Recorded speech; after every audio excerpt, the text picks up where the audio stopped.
On paper, the Galaxy Z Fold 5 seems like one of the most incremental upgrades in years. But now that I have it in my hand, I can say that it definitely feels different than the Galaxy Z Fold 4. And that's because of a new flex hinge that results in a more thin and light design, and you can definitely feel it in your hand. It's also a design that folds completely flat, which is really nice. Now the specs are pretty much the same as before, so let's take a walk through what's new and what's not with the Galaxy Z Fold 5.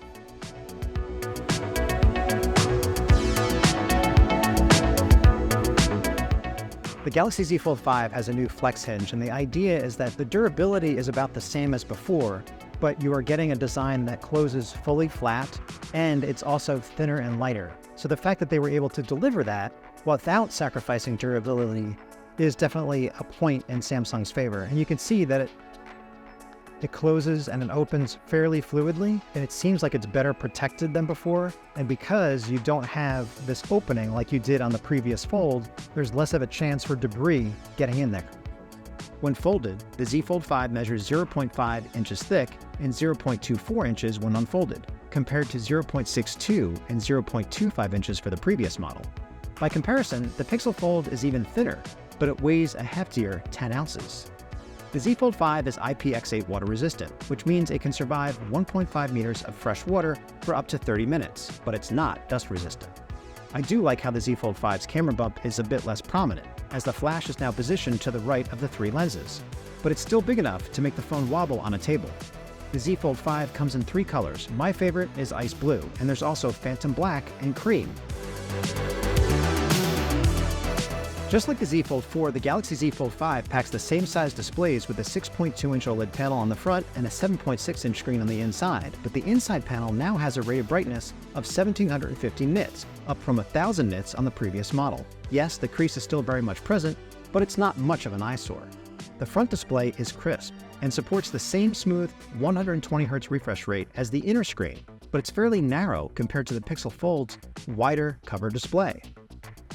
So both of them have a cover glass that's protecting the underneath display. But if you look at it up close, it looks like the protective layer is going all the way to the edge. So if you compare that to something like the Pixel Fold, you could see that the protective layer does not go all the way to the edge. So over time, it is something that could peel off, and some users are already complaining that it is only a month or so after sale. The Galaxy Z Fold 5 has the same camera specs that the Z Fold 4. In early side-by-side testing with the Z Fold 4, I found the 3x zoom on the new Fold to deliver sharper details on a backpack and more natural-looking colors. I also like that you can use these three cameras for taking selfies via the rear camera selfie mode, which is now easier to engage with the display open.